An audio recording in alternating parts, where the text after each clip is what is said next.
All right, we are ready to go. So what we're going to be taking a look at today is we're going to continue our look at classical conditioning, some more basic phenomena, some more complexities, and we're going to use this, we're going to go back to advertising, and we are going to take a look at what I always found kind of curious in advertising, a curious move for advertisers to do, and that is the celebrity endorsement. So advertising companies pay large amounts of monies, huge sums of dollars to have celebrities endorse their products. So this is Jillian Jacobs, and she was endorsing the new Diet Coke. Coke has paid, well, just take a look at Coke for now. Coke has paid large sums of money to Taylor Swift to endorse their product. Beyonce has been a celebrity endorser for Coke, and this has been going on for a long time. So even back in the 70s, we have Raquel Welch here endorsing Coke. So the question is, why? Well, the question is, why do they do this? The short answer is because it's effective. It moves Coke products. It makes people buy Coke. But the psychological question is why? Why is it effective? What underlying learning process is at work here? What aspect of classical conditioning can account for the effectiveness of the celebrity endorsement? So it's not just Coke, it's also, we got Jennifer Aniston here for Aveeno. We have Matthew McConaughey endorsing Lincoln. And as a celebrity endorsement, I guess that, this one, it's all right. But anyways, it's a celebrity endorsement. Why does it work?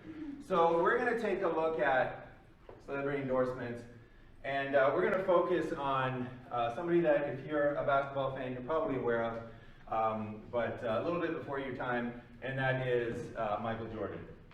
So Michael Jordan was one of the highest paid celebrity endorsers of all time. So here he is through the years, going up and dunking his basketball there.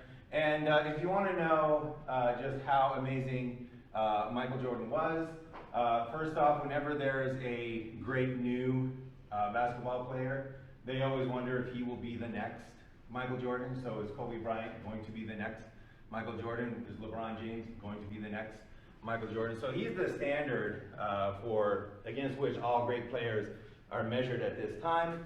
And, he has his own shoes. That doesn't mean that he owns shoes. He has Air Jordans. And I think they're still making them. I know they were making them for like decades.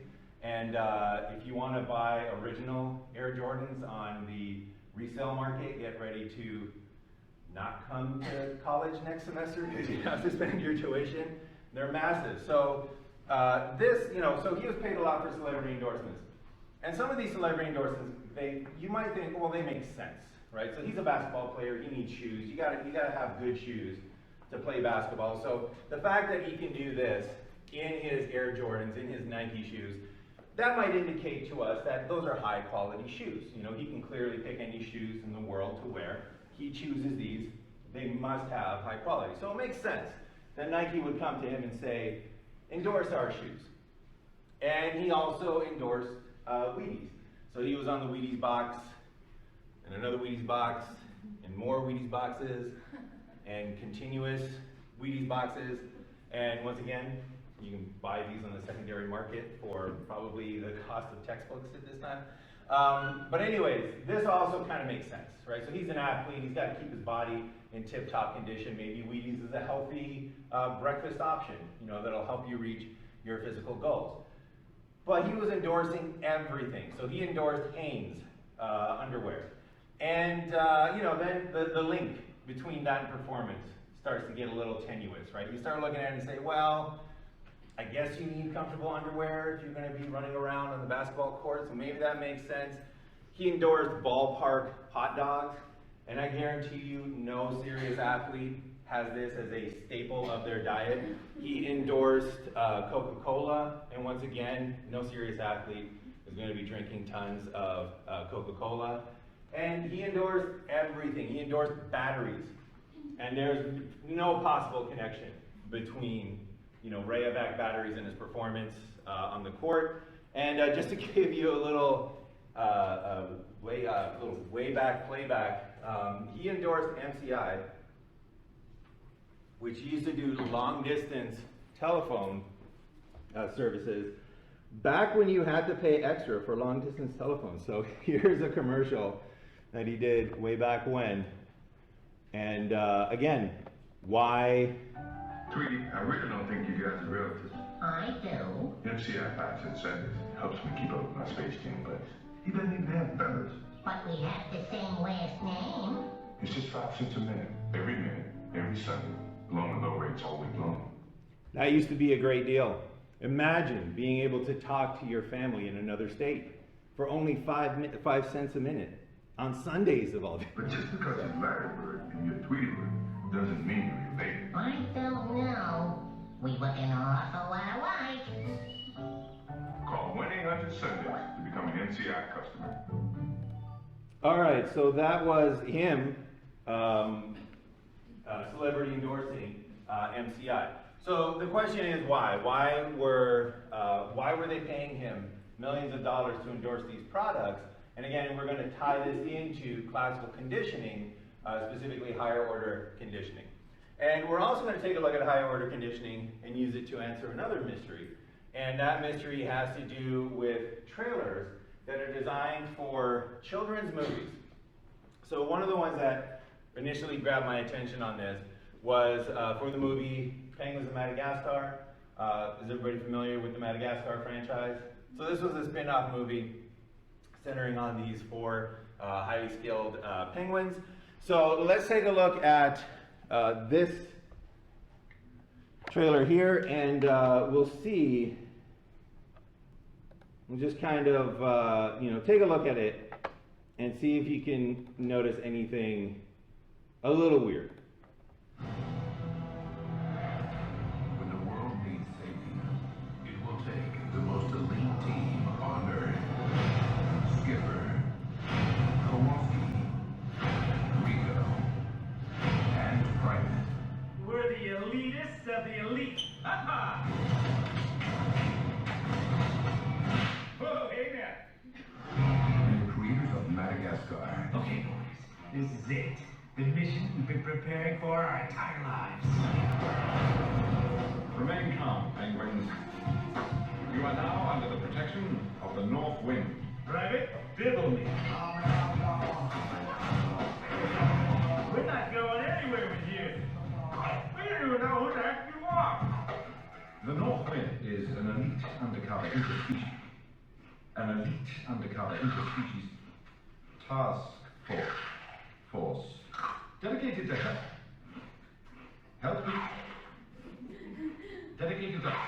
dedicated to helping animals cuff themselves. Skipper, we've got to be 5 miles up. That pretty much limits our options. I make my own options. Brilliant move, Skipper. But now we seem to be outside the play. Well, kind of got caught up in the moment.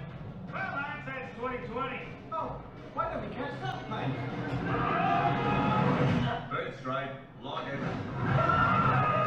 DreamWorks Penguins of Madagascar. Now we're talking. Let's get to work. 400 meters. 300 meters. Fake American Kowalski. Sorry, sir. 218 yards.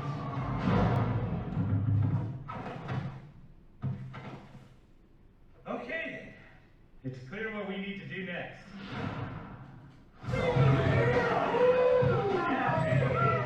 That feels right. All right, so that was the trailer, and you can see that in terms of promoting a children's movie to children, it's going to be a very effective trailer. So what we talked about before in classical conditioning, where you pair a neutral stimulus, maybe the penguins, maybe this is the first time the child is seeing the penguins, you pair it with the unconditioned stimulus, mostly of fun shenanigans, crazy sort of mix-em-ups and good times, and you change that neutral stimulus of the penguins into a conditioned stimulus. But we're going to take a look at 3 things that were weird in this trailer. 2 of them, well, did anybody notice something that might have seemed not for children? So there was 2 song choices that were not for kids.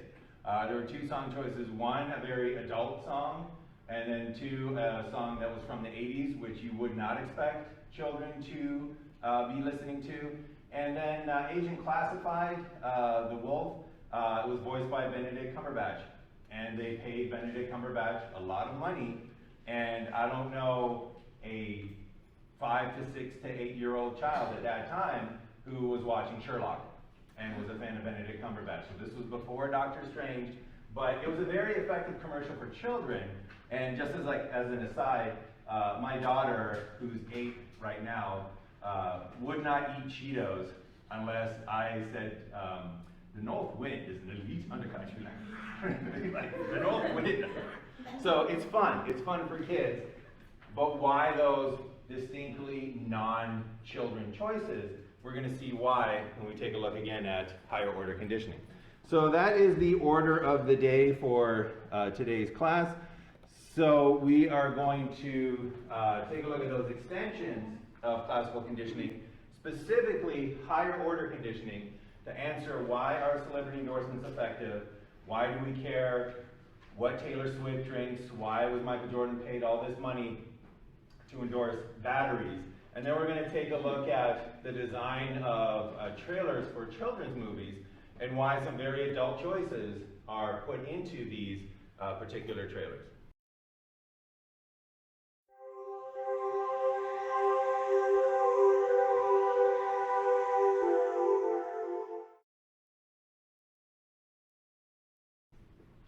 All right, so let's start with the kind of textbook example of this, the standard look at higher order conditioning.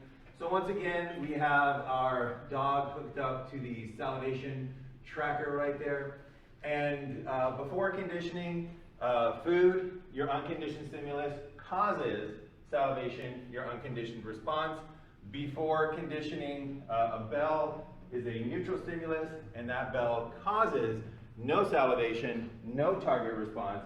And then what's done is the bell is presented and then the food is presented. So the bell and food are presented in sequence here. The neutral stimulus and then the unconditioned stimulus, and that causes, the unconditioned stimulus causes the unconditioned response of salivation in this case. And then after conditioning trials, learning occurs when that bell turns from a neutral stimulus into a conditioned stimulus. And once again, we have evidence that this is now a new stimulus, is a conditioned stimulus, because now if we present the bell alone, without the food, the bell now causes the conditioned response of salivation. So it's gone from a neutral stimulus to a conditioned stimulus. That's the basic principles of classical conditioning. So what we have now, though, is we have an extension to that, which is higher order conditioning. And in higher order conditioning, that bell, the basic part of higher order conditioning, is that once you have a neutral stimulus that changed into a conditioned stimulus, you can then use that conditioned stimulus to change a second neutral stimulus into a conditioned stimulus. So it's almost like you can use a conditioned stimulus to fill in for an unconditioned stimulus. So that bell now becomes the primary conditioned stimulus, the CS1. So that means it is the one that actually got conditioned to a unconditioned stimulus. So that's the primary conditioned stimulus. And now what you can do is you can do higher order conditioning. You can now condition a secondary conditioned stimulus. So let's say that we've got to the point where we ring the bell and the dog salivates. That bell is now conditioned stimulus. And let's say that we have a light. So we have a light that we can flash, and that light causes no salivation. We show it to the dog, no target behavior. We turn it on, no target behavior. The light is a neutral stimulus. You can see there, secondary neutral stimulus. So the light's a neutral stimulus, doesn't cause the target response. And then what we can do is through the process of higher order conditioning, we pair this neutral stimulus, which is the light, but instead of pairing it with an unconditioned stimulus, we pair it now with the bell. We pair it with a conditioned stimulus. That bell, because it's been changed into a conditioned stimulus, now causes salivation, which is the conditioned response. And during training, after repeated presentations of these two stimuli together, that light is going to change from a neutral stimulus into a conditioned stimulus. And that is higher order conditioning.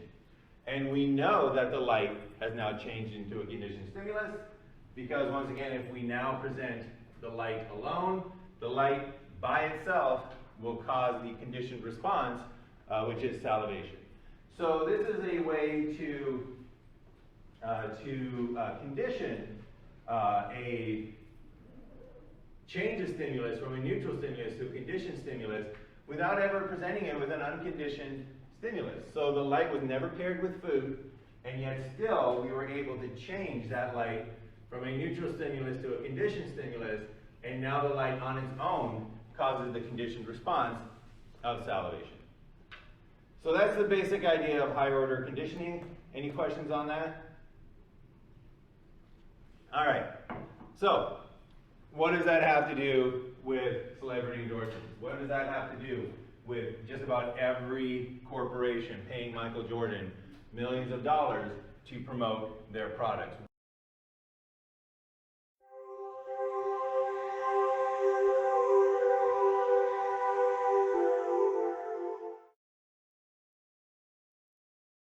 Why was an ad campaign where we have Michael Jordan endorsing railback?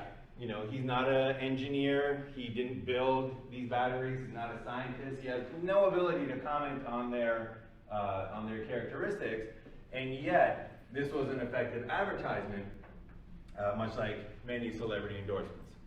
So let's take a look at what's going on here. Let's take a look at why these celebrity endorsements continue to be effective. So the first premise we're going to put forward is the idea that success is an unconditioned stimulus, and success leads to positive emotions, which is the unconditioned response.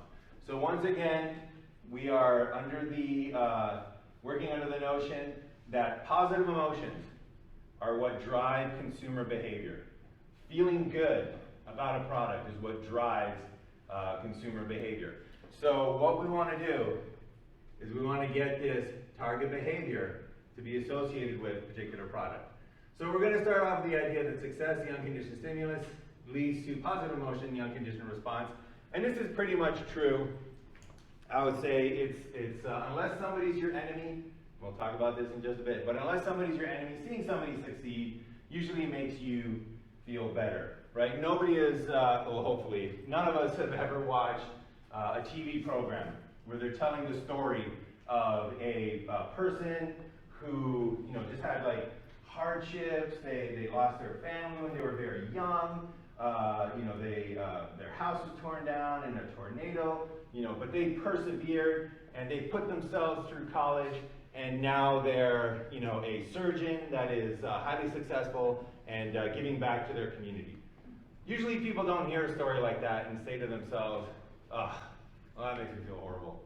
Right? Usually they hear a story like that and they're like, wow, what an inspiration, what a great feeling, this is great, I love this. You know, this is why people watch Olympics, this is why people like triumphant movies instead of tragedies, right? This is the premise we're working with. So seeing success, not your success, but actually seeing success is an unconditioned stimulus that leads to the unconditioned response of you feeling positive emotions. All right. Now let's talk about Michael Jordan.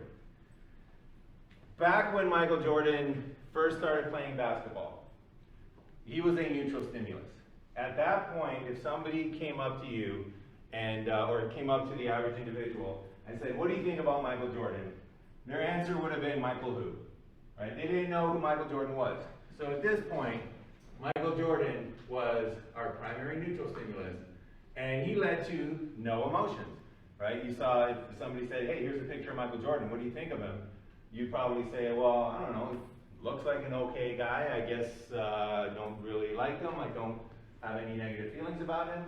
He's a neutral stimulus. I don't care about him, you know, either positively or negatively. So that's when he's a neutral stimulus. So then what happens is Michael Jordan starts playing basketball. And he starts playing for the Chicago Bulls. And he's televised on TV. And what happens is because he is the player that he is, that neutral stimulus of Michael Jordan is being presented, and that is being followed by the unconditioned stimulus of success. Him dunking on people, him making incredible passes, him winning games, him winning championships, and that leads to the positive emotions, the unconditioned response. So just to get a taste of what this conditioning would be like, this link is available. So all these links are now available in the lecture notes. They're in the notes section.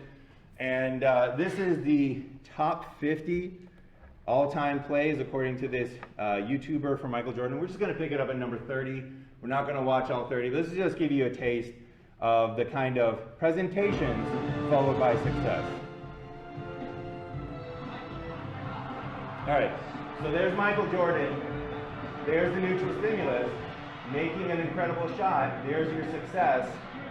Unconditioned response of, oh my goodness, wow, positive emotions. All right, neutral stimulus, Michael Jordan, dunking on everybody. Success, positive. The, oh my goodness, did you see that? Positive emotions.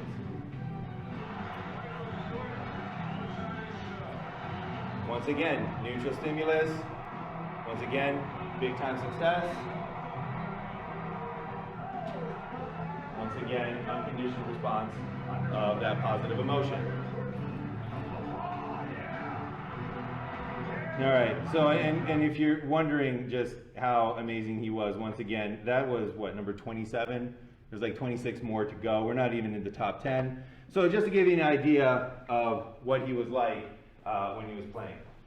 The key point here is that he was a neutral stimulus, but he was a great player. This is why only great players typically get endorsements. He was a great player that had a lot of success. That success led to positive emotions, which is the unconditioned response. So every single time you saw Michael Jordan do this, or you saw Michael Jordan do this, or you saw Michael Jordan do this, then he was being a neutral stimulus paired with success that caused the unconditioned response of positive emotion. So what happens? Well, after watching him game after game after game after game, Michael Jordan went from being that neutral stimulus to a conditioned stimulus. So Michael Jordan changed from that neutral stimulus to a conditioned stimulus because you saw Michael Jordan, he usually had success. That leads to the positive emotion, the unconditioned response. And now, at this point, after his rookie season, in his second year, in his third year, at this point, if you went up to somebody and you said, here's a picture of Michael Jordan, what do you think of this guy? They would usually have very positive emotions. They would usually be like, oh yeah, Michael Jordan, that's my man, Michael Jordan, he took us all the way to the championships this year, especially if you were living in Chicago. But you had positive feelings towards Michael Jordan. You saw him, you're like, yes, he's an amazing player, what a skill, very exciting. I love Sunday, NBA on NBC on Sundays. Wow, I don't miss it. Michael Jordan gives you those positive emotions. So he is now a conditioned stimulus that causes the conditioned response of positive emotions. Any questions so far? Okay. So now that he has developed into this conditioned stimulus, now he's able to be used for higher order conditioning. Now is when he can start to do those celebrity endorsements. Because now if you're Rayovac batteries and you're a neutral stimulus, right? So you show somebody a picture of Rayovac batteries and you ask them what do you think about these batteries? And if they've never seen Rayovac before, they'll say, maybe good, maybe bad, I don't know. I am neutral to Rayovac batteries. So you have your product, which is a neutral stimulus, causes no emotions, doesn't cause a target behavior. And then what do? You start pairing it with Michael Jordan. So you present the product, which is the neutral stimulus, right there in your ad, and then you present Michael Jordan, the conditioned stimulus, right there in your ad. That conditioned stimulus causes the positive emotions, the conditioned response, and then through repeated trials, through higher order conditioning, you are able to change your product from a neutral stimulus into a conditioned stimulus. And we know it's a conditioned stimulus because now that conditioned stimulus will cause positive emotions. So this is, again, very important. This is what drives your purchasing decisions. So we like to, again, think that rationality drives our purchasing decisions. It does not. Positive emotions drive our purchasing decisions. And when somebody walks up to a battery display, if you're checking out of Walmart and you're at that impulse center and they have the different batteries just sitting there waiting for you, and you're like, oh, I need some AA batteries. Which one should I buy? You see Energizer, you're like, You see Duracell, you're like, You see Rayovac, and you're like, I think Rayovac. For some reason, I got a positive emotional response when well, you don't say it like that, but for some reason, I feel good about Rayovac. You pick up Rayovac, you buy the product, and it's because of the celebrity endorsement. All right, so any questions about celebrity endorsements and how they work? All right, so let's see if we can do a little bit of extension here and a little bit of extra delving into this and maybe bringing back some of the stuff we've learned before. So the first thing that I will I'll ask is, will this actually work for everyone? What is the celebrity endorsement? What is the celebrity endorsement predicated on? What is required for that? People like basketball, but Michael Jordan was not an effective celebrity endorser for everybody that liked basketball. In fact, I would say he was the worst for certain people that watched basketball. Yep. Interest in like the team that he was on versus like if they didn't like the team. Exactly. So Michael Jordan, the whole premise of the celebrity endorsement is that his face leads to positive emotions. So if you're a Chicago Bulls fan, or if you're just in general a basketball fan, then you are very highly likely to enjoy Michael Jordan. His face was very highly likely to cause positive emotions. So he could be a conditioned stimulus that caused the conditioned response of positive emotions. But if you were a New York Knicks fan, or you were a Cleveland Cavalier fan, and you had to watch your team get eliminated from the playoffs over and over and over again by Michael Jordan, who literally won 3 championships in a row, and then went away, and then came back and just won another 3 in a row. I mean, that's how dominant he was. So if you were a Knicks fan, and you kept watching Michael Jordan dunking on your favorite players, you kept watching him eliminate your players, then Michael Jordan's face did not lead to the conditioned response of positive emotions. Michael Jordan actually probably became a conditioned response for negative emotions, for frustration, for feelings of anger. And in that case, we would expect probably dips in sales of Rayovac batteries in New York and in Cleveland. So it will work for most people, but you have to have a positive emotion evoked by that particular celebrity. All right, so next question. These are all old advertisements. Michael Jordan is currently not promoting a lot of products anymore. So why is arguably the greatest NBA player of all time, why is he no longer being paid tons of money by battery companies? Why is he no longer being paid tons of money by Wheaties? And I'll give you a hint. He has gone through a process that has occurred that we mentioned earlier. Extinction. So, Carrie, can you elaborate on that? So he's not being presented as often anymore because he's not playing anymore. Exactly. So notice that in these commercials here, in these celebrity endorsements, we have the product, which has now become a conditioned stimulus. We have Michael Jordan, which is a conditioned stimulus. Michael Jordan is causing the positive emotion of the conditioned response, which is a positive emotion. What aspect of classical conditioning is missing? Of the sort of basic procedure?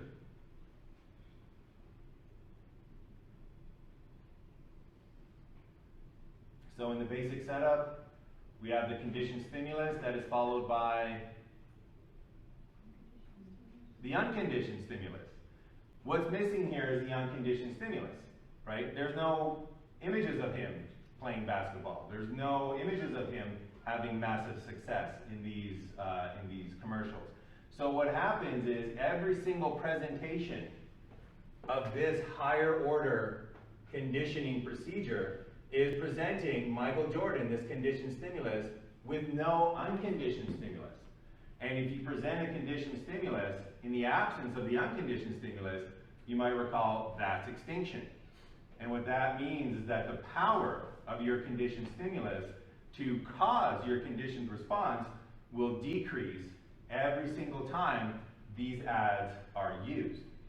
So during Michael Jordan's playing time, this didn't matter because for all the ads that were running, which were putting his power as a conditioned stimulus and lowering his power as a conditioned stimulus, lowering his ability to cause the conditioned response of positive emotions, every time an ad like this was shown, it lowered his ability to cause the conditioned response of positive emotions.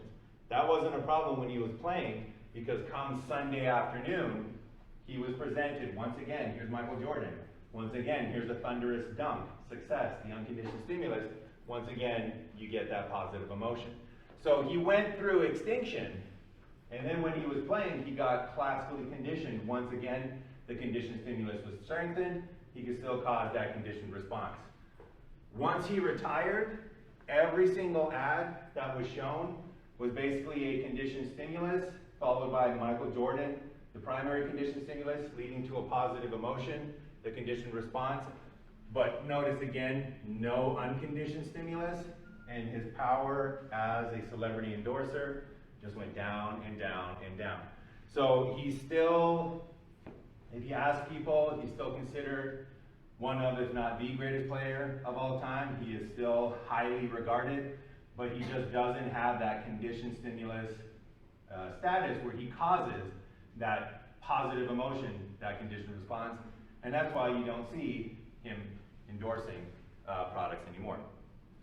And then the last thing that I'll mention, and this is kind of tied in to what we talked about before, this breakdown here and the ability of your conditioned stimulus to cause the conditioned response of positive emotion is exactly why scandals will destroy a person's conditioned stimulus. It will destroy their celebrity endorsements because their conditioned stimulus no longer leads to the positive emotion, the conditioned response. And I don't think any example of this was greater than Tiger Woods. So when Tiger Woods had his infidelity scandal, prior to that, Tiger Woods was a conditioned stimulus that was paired with tons of success. So if he didn't get derailed for that period of time, he would have blown away every single golfing record imaginable. But he was having tons of success. That led to a positive emotion. Everybody loved Tiger Woods. You could put Tiger Woods on any product. You take a look at it, and it'd be like conditioned stimulus, Tiger Woods, product, neutral stimulus, positive emotion, the conditioned response. Once that occurred, his ability as a celebrity endorser decreased. That's why companies dropped him. So he lost millions of dollars, like overnight, where companies were like, well, we're no longer going to endorse him. And when this happens, when a scandal like this erupts, what's the usual line that companies will say. Different direction. They'll talk about a different direction. They'll usually talk about how their actions do not line up with this company's values. So we're a family-oriented company. We have, you know, certain values, and we don't feel that Tiger Woods lines up with our company's values anymore. They don't care. They're trying to move products, right? They don't care about somebody whether or not they have their values. What they're basically saying is Tiger Woods has lost his ability as a conditioned stimulus to be associated with our product and cause the conditioned response. He's no longer effective in this situation, and that's why celebrity endorsements go down. He wasn't a worse player at that time, so he was still having that success, but his ability as a conditioned stimulus to cause that positive emotion, that decreased. All right, so any questions on higher order conditioning in general and how it explains why celebrity endorsements are effective? All right.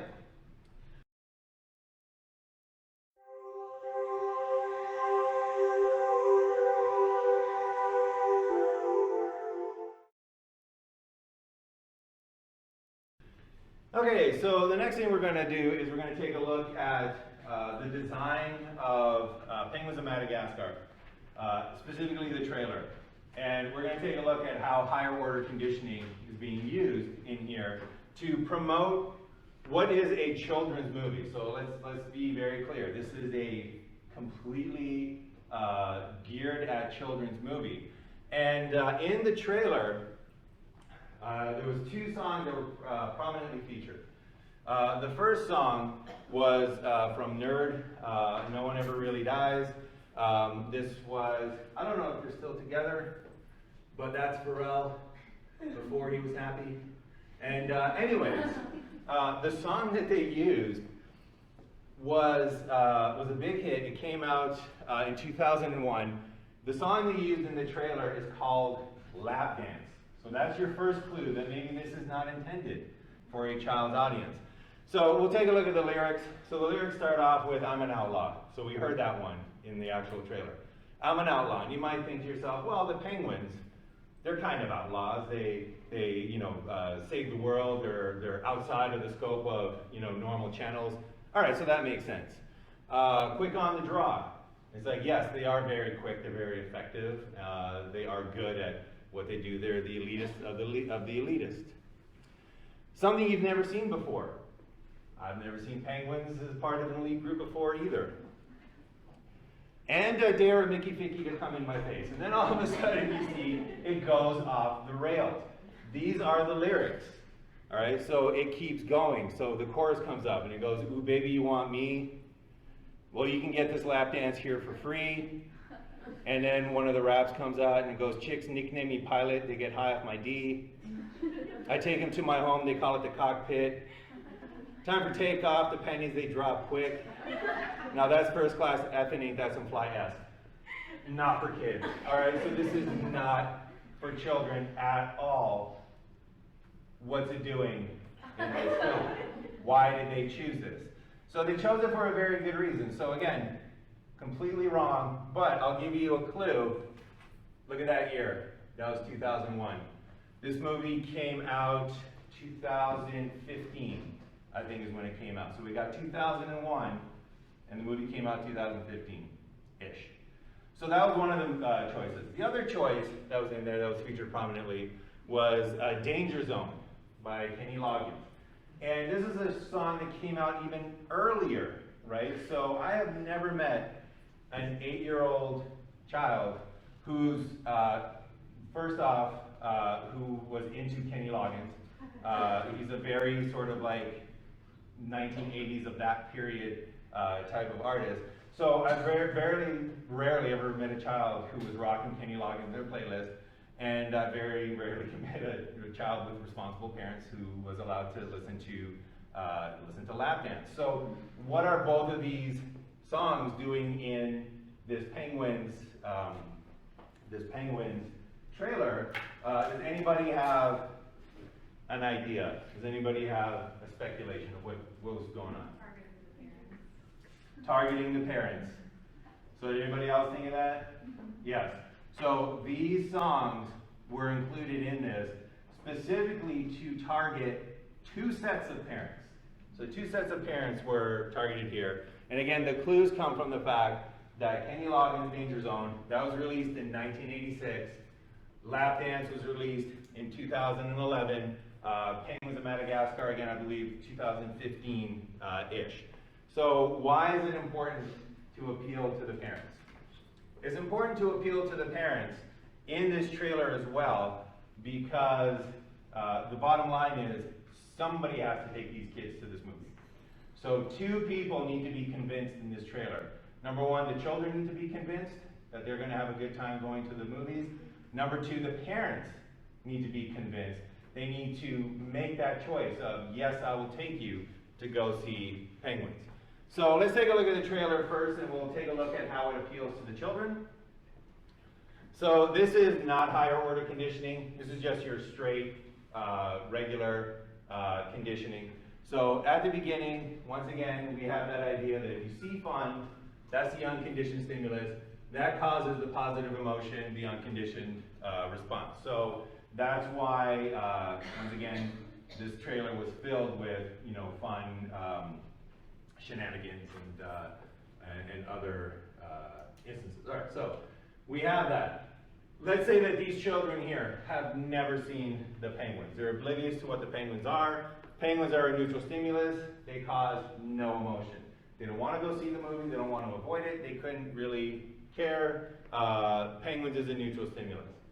In that trailer, what is repeatedly done is the penguins are paired with images of fun. So the penguins are paired with, secret handshakes and hand slapping and hey nows, right? The penguins are paired with the Cheetos and interrupting Agent Classified of the North Wind. Penguins are paired with the bouncy house, right? What child doesn't love a bouncy house? So the penguins are continually shown having a fun time, leads to the positive emotion, the unconditioned response. So fun, the unconditioned stimulus causes the unconditioned response. After watching this trailer multiple times, the penguins become a conditioned stimulus, and we know they're conditioned stimulus because the penguins on their own will cause the conditioned response of the positive emotion. So what this means is that when you are, let's say, at the theater, let's say that that the parents are like, well, we'll go out and we'll see a movie. Let's go to the theaters, let's see what's playing. When they get to that theater, there's going to be posters for a number of different movies. And the children are going to see the poster for the penguins. And they're going to say, ooh, once again, they won't actually say this, but they'll say, oh my, I have a positive response to that poster. I want to see that. I want to purchase that movie. I want to go see Penguins. Take me to see Penguins, take me to see Penguins, take me to see Penguins. Because Penguins now is a conditioned response for them that causes that positive emotion, Penguins is a conditioned stimulus, causes the positive emotion of the conditioned response. So that's just your everyday first stage conditioning. One more person has to be convinced in order to do this, in order for those movie tickets to be bought, and that is the parents. So the parents have to be convinced. The parents have to take a look at that poster and say, yeah, I'll take you to go see that film. And notice that even in the film, there's a lot of things that might not be fun for parents. So something happens to a lot of adults as they grow older, and some things just aren't as much fun anymore. So I can imagine a parent watching that trailer going, well, you shouldn't interrupt a person when they're explaining their organization. That penguin's rude. How dare he eat Cheetos, and interrupt this person? Or, them falling off out of the airplane, the parent might be like, well, that's dangerous. I don't want my children, watching these dangerous things. So those things that worked for the children, probably not going to work for these parents. So what do? Well, we still need to somehow cause that positive emotion. But as I mentioned, it's not the fun scenes in the trailer, because that might actually work against them wanting to take their children to see this movie. It's not fun for parents, or maybe it's not fun for parents. We can't speak for all parents. All right, so what do they do for this? Well, if this was you in the 80s, right? So if this was you in the 80s, you were listening to Kenny Loggins, and 40 years later, which is when the movie came out, if you were 18, 19, 20-ish, when you were partying to Kenny Loggins, 40 years later, you're in your 60s. Chances are you might be a grandparent with children the correct age. So what they do is they still want to cause those positive emotions. And they take advantage of the fact that you have already been conditioned to enjoy Kenny Loggins and Danger Zone. So they have the fun, we still work the same way. Everybody works the same way. You see fun, unconditioned stimulus, you're going to have a positive emotion. Let's say that Kenny Loggins' Danger Zone wasn't the pop classic that it was, the super catchy song that it was. Let's say that it had no positive emotions to it. It's a neutral stimulus. What happens is that when you're younger, that's usually when, and it's kind of sad but true, but that's usually when you get to go out more, you get to party more, you get to have more important experiences, more first-time experiences. You basically can go through a time when this becomes, and a lot of people will say this about one of their favorite songs, this becomes the soundtrack of your life. This is your song of the summer, right? We have these things. It's like, oh man, that's the song of the summer. What do you mean? You mean that, well, when I went to the beach, that song was playing. I had a great time and the song was there. When I went to that barbecue party, that song was playing. I had a great time, that song was there. When I went to the fireworks display, that song was playing. I had a great time, that song was there. That song was there, you had a great time, you had that positive emotion. That changes this song into a conditioned stimulus. So now when you hear that song, and again, let's just say, let's not even take a look at the quality of the song, that it's an actual, pop masterpiece. But let's just say, it's just because it's been associated with all those good times that these people were having back in 1985, it turns into a conditioned stimulus. And now that song, on its own, leads to the positive emotions, leads to that conditioned response. So what we can do now, is we can use that song in higher order conditioning. And in the trailer, to appeal to the grandparents who see the penguins and they're like, who are these penguins? The penguins are a neutral stimulus. To change their view of the penguins from a neutral stimulus that causes no emotion into a conditioned stimulus that causes positive emotion, they will pair the penguins with Danger Zone, which to these individuals is a conditioned stimulus that causes positive emotion. So Danger Zone is a conditioned stimulus, causes the conditioned response. Through repeated viewings of this trailer, penguins for the grandparents changes into a second order conditioned stimulus. And we know it's a second order conditioned stimulus because when they're at the theater and their grandkids are saying, Grandpa, can we see penguins? Can we see penguins? They take a look at the penguins poster and they think to themselves and they say, you know what? I kind of feel good about that movie. I'm feeling positive emotions. Let's go buy the tickets. So that's why Danger Zone was placed in there to help the grandparents change the penguins from a neutral stimulus through pairing with that song, so that penguins now becomes a conditioned stimulus. All right, so that was for the grandparents. This trailer is amazing because it's got everybody covered. So if you were in your 20s having a great time in 1985, you're in your 60s right now, you're probably going to be a grandparent if you have children. So that's if that was you. And that's why Danger Zone is in here. Lap Dance is in there for the parents. Because if this was you in 2001 and you're in your 20s, when this movie came out, you were in your mid-30s, you were in your early 40s, you were the parents of those small children.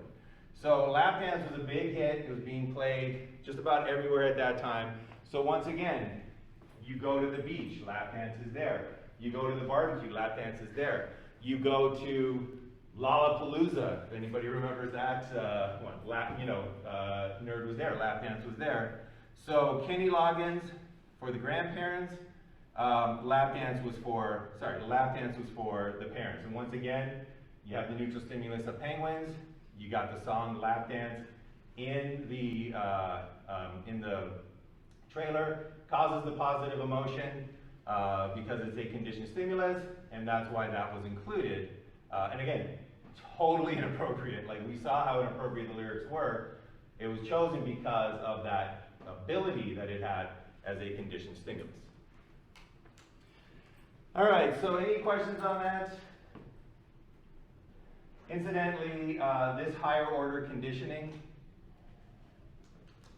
and this changing of songs into conditioned stimuli at certain periods of time, it's way easier at certain periods of time in your life because you oftentimes more often have these fun experiences when, for example, music is playing at those periods in your life. I remember being able to listen to an entire album uninterrupted. These days I'll be lucky if I get 4 songs in before I have to do something. So different times in people's lives, you have different situations. That's one of the reasons why nostalgia is so strong. People who say that, oh, the music sucks today, everything sounds the same, none of it is any good. But back in my day, oh my gosh, that music was amazing. No, it wasn't. Music today is amazing. Music back then was amazing. Your life was more amazing back then, let's face it. And that got associated with the music. So it also helps to explain that idea of nostalgia. All right, so we've solved 2 mysteries in the trailer of Penguins of Madagascar. What was Lap Dance doing in there? What was Danger Zone doing in there? Lap Dance, conditioned stimulus for the parents. Danger Zone, conditioned stimulus for the grandparents. The last mystery is what was Benedict Cumberbatch doing in this trailer? And this is even more confusing because does anybody know one of the words that Benedict Cumberbatch can't actually say? All right. Yeah. He narrated a documentary. So this is Benedict Cumberbatch. This is him trying to say penguins when he was narrating a documentary.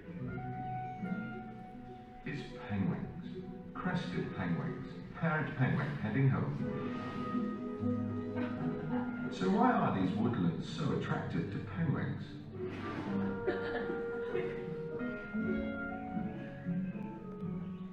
All right, so this is the guy that they paid a lot of money to voice this movie. He got it out of his system. He could say penguins in the movie, but there was no reason for them to say, oh, he's going to be highly skilled at doing this because listen to him say penguins. So why was he in this movie? It was because he appealed to a certain demographic. It was because he appealed to the parents. So once again, if you were at that time, his big show at the time was Sherlock, and that was just exploding. He was becoming a star. This is pre-Doctor Strange.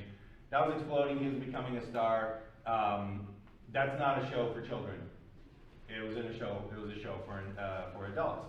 And if you were an adult and you were watching that show, you saw Benedict Cumberbatch solving the mystery. He played Sherlock Holmes. He didn't lose. You saw Benedict Cumberbatch solve the mystery. You saw Benedict Cumberbatch have success. You heard his voice with success. So his voice went from being a neutral stimulus to being a conditioned stimulus.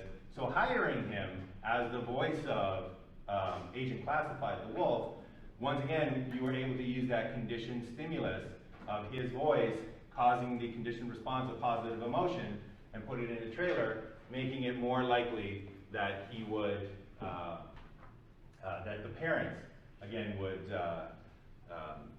would go and choose this movie. So again, Benedict Cumberbatch didn't appeal to the kids, right? I don't know a single child that was talking about how Benedict Cumberbatch broke the internet when this came out.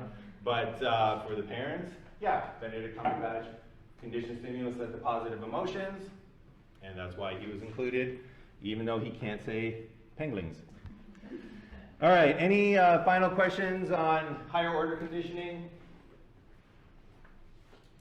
All right, so the last thing we're going to do is just it's a kind of public service announcement, because we're going to be moving on to like other examples in the coming weeks. And the last thing that I want anybody to walk out of here with is the idea that because you understand classical conditioning, higher order conditioning, you are now somehow immune to its effects. So nothing could be further from the truth.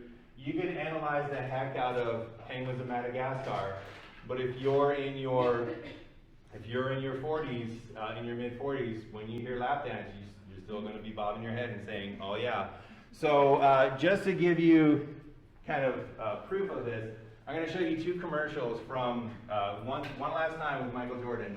And these commercials are wonderfully made because not only do they classically condition you to want to buy or to have positive emotions toward the Nike product, they literally tell you, they literally try to uncondition you rationally. You'll see what I mean.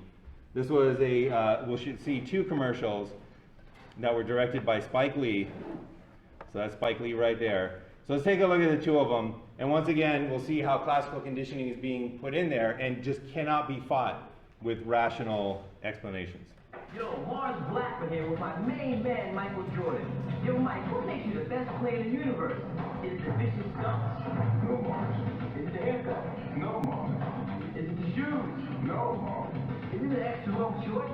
No, Mars. Is the shoes it, right? Nah. All right, so let's go back there real quick. Notice the main thing they're trying to sell here is the shoes. And notice in this commercial how many times they go, is it the shoes? Neutral stimulus. And then Michael Jordan, no Mars. Is it the shoes? Neutral stimulus. And then Michael Jordan, no Mars. They make sure to go from the shoes to Michael Jordan almost every single time. And that is your classical conditioning. Michael Jordan, the conditioned stimulus, causing the conditioned response of positive emotion. You're feeling better for Nike shoes. Is it the shoes? No, Mars. Is it the extra long shorts? No, Mars. Is the shoes it, right? Nah. Is it the short socks? No, Mars. Money, it's gotta be the shoes! Shoes! You sure it's not the shoes? Sure, Mars. What about the shoes? No, Mars. What? All right, so that commercial is amazing because he is literally telling you the shoes will do nothing, right? This entire commercial is him saying, look, all the stuff that I do, it's literally not the shoes. So any rational person, well, not rational person, if rational thinking drove your purchasing decision, you would take a look at this commercial and you would say, oh, thank you, Michael Jordan. I'm not buying those shoes because I would love to be able to play like you, but it's not, the shoes won't do it, so thank you for saving me, that money. It doesn't matter. This commercial, even if they're telling you, is it the shoes? No. Is it the socks? No. Is it the shorts? No. Is it the shoes? No. Are you sure it's not the shoes? Yeah, I'm sure it's not the shoes. Even though they tell you that over and over and over again, all you're seeing in your learning brain is Nike shoes, Michael Jordan. Michael Jordan causes the positive emotion. Nike shoes, Michael Jordan. Michael Jordan causes the positive emotion.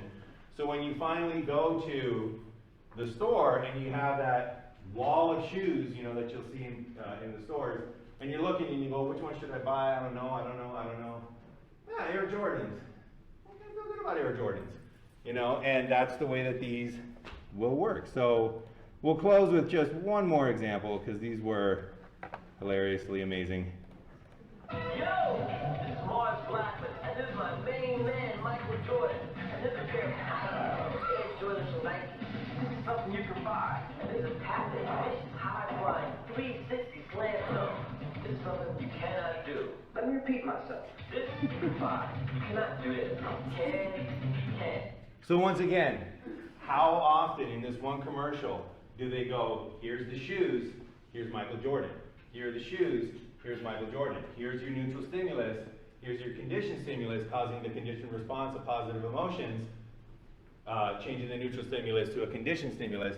And once again, literally saying, you can buy these shoes, but you cannot buy this.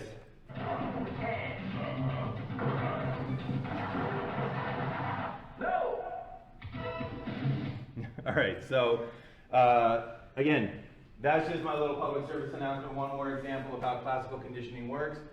But again, do not think that knowledge of this has now made you immune. You are just as susceptible, just like this was a highly effective ad campaign, even though they were saying the shoes have nothing to do with the success. and you can't buy what we're showing you, but you can buy the shoes. All right, so that's all I wanted to cover for today. Any final questions, comments before we wrap it up? All right, so that is it.